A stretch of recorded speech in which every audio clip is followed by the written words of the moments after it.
Hey there guys, gals, and non-binary pals, GM Potter here. Welcome back to my channel where I review books and bookish things. I've been off for 2 months because my rovering has gotten really busy and I basically haven't been home in 2 months.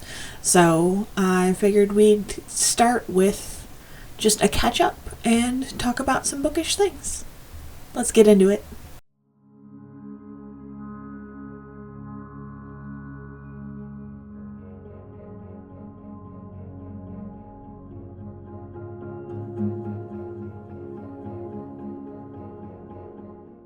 Alrighty, so as I'm filming this, it is August 2nd, which is National Coloring Book Day here in the US. The month of August is also Read a Romance Month, which I thought was kind of cool. Where have I been? I do pet sitting through Rover. I really enjoy it. It's my main job. It's what I do. But that being said, if I'm not home, it's kind of hard to film. I tried to do Camp NaNoWriMo for the month of July, which I realize Camp NaNoWriMo and NaNoWriMo in general are a little bit on the controversial side. I try to stay out of the politics of it all, and just focus on the writing, goals. I set a very lofty goal for myself, which was 75,000 words, and I fell quite a bit short of it. I was doing really good. I had a couple 5,000 word days, and I was like, yeah, I'm gonna get this done. I'm gonna crush it. I burned myself out on writing, unfortunately, and I ended up with 37,105 words on my work in progress. Quite a few. What I do when I'm not sure what to write is I'll put brackets and I'll put what happens in the brackets, and then I come back to it later when I'm in the mood to write that scene or when I've thought about that scene more. And so that way it doesn't interrupt my flow as I'm writing. But yeah, it was a lot of brackets. Multiple chapters worth of brackets. So, and the story is, I'm enjoying writing it. I'm liking it. I'm liking writing it, which is always a good sign for me. I did kill off a character, and I called my mom practically in tears because I'm like, I killed off this character. It had to happen for the story to make sense, for the character to progress. Like, it had to happen, but I'm so sick with myself over killing off this character.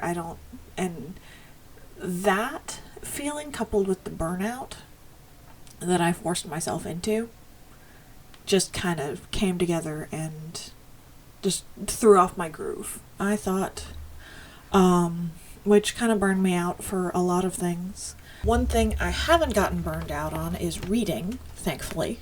Over the past 2 months, I filled out the whole front page of my reading list and started on the back. So I've read 75 books. If you may or may not remember, my goal for 2024 was to read 80 books, and I've read 75, or finished 75. I have a few more that I DNF'd that I just couldn't get into for one reason or another, so that list has grown. It's my DNF list. I've been really enjoying the Libby app through my local library. They have audiobooks, and I've been listening to audiobooks on that constantly. I just finished Fourth Wing and Iron Flame through that, and I will be discussing each of those books individually over on my Patreon. So if you're interested in my thoughts on those books, please feel free to check out my Patreon. I discuss books more in depth, and I discuss spicier books, these two being romantasy. They do have a few smuttier scenes, but they do enhance the plot. So if you're interested in what I thought about those books, go in the description below will be my link to my Patreon, and feel free to check it out. Yeah, I had meant to do your freakout tag. and I just haven't been home. So I thought we would get into a little bit of that now. Okay, so this Midyear Freakout tag was originally created by Read Like Wildfire and Earl Grey Books. I've modified it a little bit, changed around some of the questions. There's a cat next to me. He's making noises. Changed around some of the questions, but I thought we would do that now while we're together.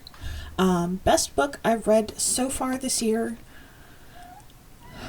has got to be Iron Flame. I know some people were really unhappy with the ending of it. I felt like the ending kind of had to happen the way it did. But Iron Flame, absolutely amazing. Fourth Wing was great, but Iron Flame was absolutely amazing. Best sequel, again, Iron Flame. Iron Flame is in the running for the best book I've read this year, period, honestly.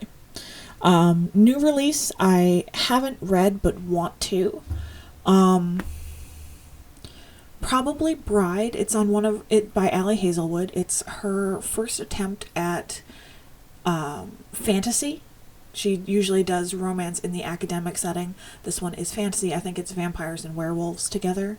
And I have it. I just haven't gotten around to reading it. That's one that I'll be... It's on my list for September to read, because getting those fall vibes always makes me think vampires, werewolves, especially with the Soulless Parasol Protectorate series by Gail Carricker, the Soulless books. Those ones are just, even though they take place throughout the year, they just feel like fall to me. Maybe because that's when I read them. Most anticipated for the second half of the year. Ooh. There is... Let me go to my Amazon wish list 1 second. My orders. It's one that's coming out soon. Yes, it's Silvia Moreno Garcia has a new book coming out on August 6th. It's The Seventh Veil of Salome. And I'm really excited for it. I've read several of her books. I've enjoyed all of them. I want to read more of them. I want to read all of them. Other than that, probably Apprentice to the Villain.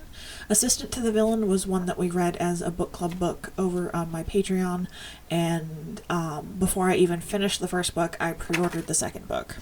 So those are the two that I'm most excited for.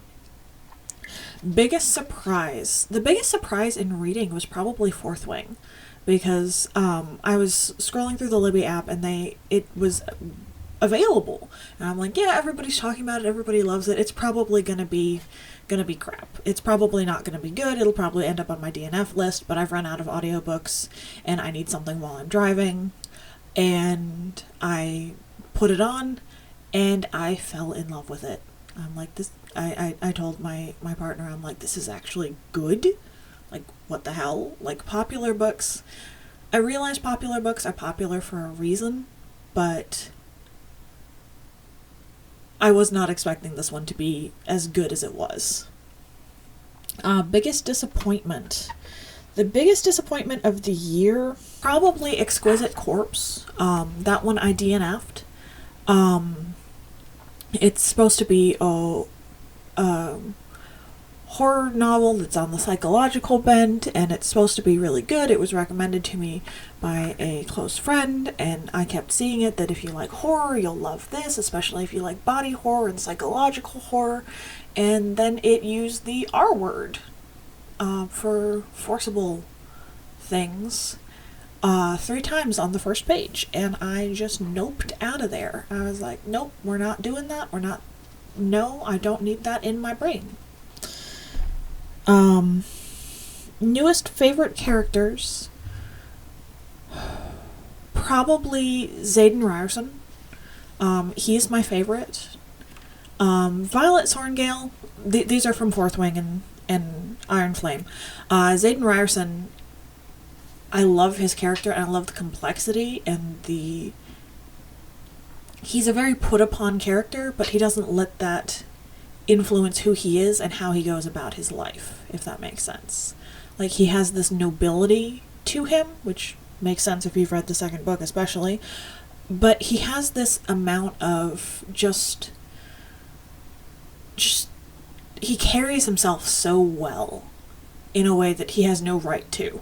Like, he honestly should be surly and grumpy and angry at the world, and you kind of feel like that when you first meet him in the first book. But as you get to know him through the 2 books, he's so much more than that. Books that made me happy. Probably Assistant to the Villain. That one was just, I was laughing out loud. I was gasping as I was reading. It was the most, I don't know if happy is the right word for it, but it was the book that made me express myself aloud the most of any book that I've read. Books that made me cry. Ooh.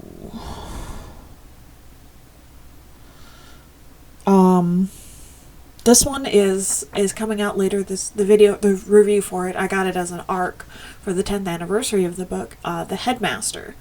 The ending, I could see it a mile away, and I was hoping I was wrong, but the ending of it just made me tear up a little bit. So that one's coming out on the... Sorry, I'm looking at my notes. That one's coming out on the 8th, the review for that. The 10-year anniversary edition is coming out soon. Most beautiful cover this year. The most beautiful book I read, probably Wayward. It had an absolutely gorgeous cover. I ended up selling that one to half price. It was meh. It was a fine book. Like, it wasn't great, it wasn't bad, it was readable, but I didn't enjoy the characters. I didn't really care what happened to the characters, which made me very disappointed because again, don't judge a book by its characters, what they always say, and I did. And I'm like, ooh, this one's gorgeous, and yeah, I'll get it. And then it wasn't good. And end of the year must-reads. Well, Seventh Veil of Salome, Sylvia Moreno Garcia, Apprentice to the Villain, The Pairing by Casey McQuiston. She tends to write more sapphic. This one, again, like Sylvia Moreno Garcia's, I didn't even look what it was about. I'm like, ooh, she has a new book. Add to cart. And then something that isn't coming out in the second half of this year, but something that I am excited to read next. The Hellbound Heart by Clive Barker is one of the books that I'm reading for 13 Spooky Books of October this year.